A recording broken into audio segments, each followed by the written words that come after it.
Hi ಗೆಳೆಯರೇ, ಸ್ವಾಗತ ಸುಸ್ವಾಗತ ನಮ್ಮ ಚಾನಲ್ಗೆ. ಮೊದಲು ಸಬ್ಸ್ಕ್ರೈಬ್ ಮಾಡಿಕೊಳ್ಳಿ. ಮೊದಲ ಪ್ರಶ್ನೆ, ಭಾರತದಲ್ಲಿ ಮೊದಲ ಬಾರಿಗೆ ಸಂವಿಧಾನವನ್ನು ಜಾರಿಗೆ ತಂದ ದಿನ ಯಾವುದು? Option A August 15, 1947. Option B ಜನವರಿ 26, 1950. Option C November 26, 1949. Option D ಜನವರಿ 30, 1948.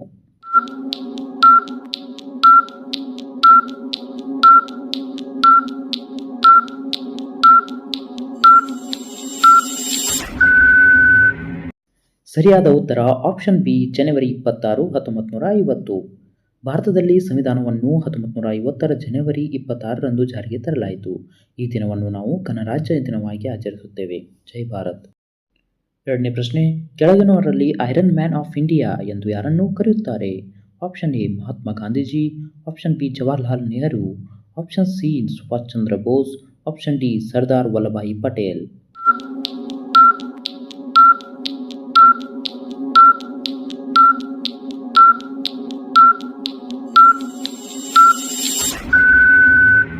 ಸರಿಯಾದ ಉತ್ತರ ಆಪ್ಷನ್ ಡಿ ಸರ್ದಾರ್ ವಲ್ಲಭಾಯಿ ಪಟೇಲ್. ಸರ್ದಾರ್ ವಲ್ಲಭಾಯಿ ಪಟೇಲ್ ಅವರು ಭಾರತವನ್ನು ಏಕೀಕರಿಸಿದ ನಾಯಕರು. ಅವರ ದೃಢ ನಿರ್ಧಾರ ಶಕ್ತಿಗೆ ಐರನ್ ಮ್ಯಾನ್ ಎಂಬ ಹೆಸರನ್ನು ಕೊಟ್ಟರು.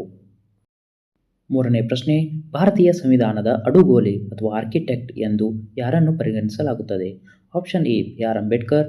Option B Rajendra Prasad. Option C Sarvepalli Radhakrishnan. Option D Jawaharlal Nehru.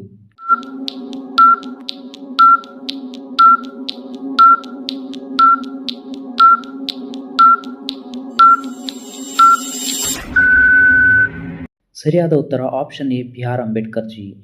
Doctor B R. Ambedkar ಅವರು ಭಾರತೀಯ ಸಂವಿಧಾನದ ಮುಖ್ಯ ಕರಡು ಸಮಿತಿಯ ಅಧ್ಯಕ್ಷರಾಗಿದ್ದರು ಮತ್ತು ಸಂವಿಧಾನದ ಶಿಲ್ಪಿ ಎಂದೇ ಪರಿಗಣಿಸಲಾಗಿದ್ದಾರೆ. ಮುಂದಿನ ಪ್ರಶ್ನೆ ಹೀಗಿದೆ ಗೆಳೆಯರೇ, ಭಾರತದ ಪ್ರಥಮ ಮಹಿಳಾ ಪ್ರಧಾನಿ ಯಾರು?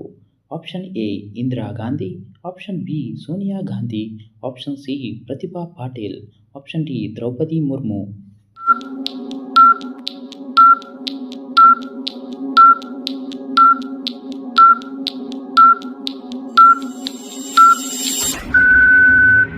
ಸರಿಯಾದ ಉತ್ತರ ಆಪ್ಷನ್ ಎ ಇಂದಿರಾ ಗಾಂಧಿ. ಇಂದಿರಾ ಗಾಂಧಿ ಅವರು 1966ರಲ್ಲಿ ಭಾರತದ ಮೊದಲ ಮಹಿಳಾ ಪ್ರಧಾನಿಯಾಗಿ ಅಧಿಕಾರ ವಹಿಸಿದರು. ಕಟ್ಟಕಡೆಯ ಪ್ರಶ್ನೆ ಹೀಗಿದೆ ಗೆಳೆಯರೇ, ಜಲಿಯನ್ ವಾಲಾಬಾಗ್ ಹತ್ಯಾಕಾಂಡ ಎಲ್ಲಿ ನಡೆಯಿತು? Option A Delhi. Option B Amritsar. Option C Lahore. Option D Mumbai.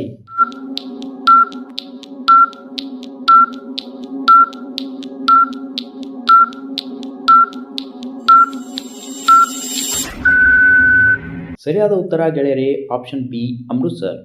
1919ರ April 13ರಂದು ಪಂಜಾಬಿನ ಅಮೃತ್ಸರ್ನಲ್ಲಿ ಬ್ರಿಟಿಷ್ ಸೇನೆಯ ಜನರಲ್ ಡಯರ್ ಅವರು ಶಾಂತಿಯುತ ಜನರ ಮೇಲೆಗೆ ಗುಂಡು ಹಾರಿಸಿದ ಘಟನೆ ಜಲಿಯನ್ ವಾಲಾಬಾಗದಲ್ಲಿ ಕಂಡುಬಂದಿದೆ. ಇದರೊಂದಿಗೆ ಮುಂದಿನ ವಿಡಿಯೋದಲ್ಲಿ ಸಿಗೋಣ. ಸಬ್ಸ್ಕ್ರೈಬ್ ಮಾಡಿಕೊಳ್ಳಿ, ಹೀಗೆ ಸಪೋರ್ಟ್ ಮಾಡಿ. ಜೈ ಕರ್ನಾಟಕ ಮಾತೆ.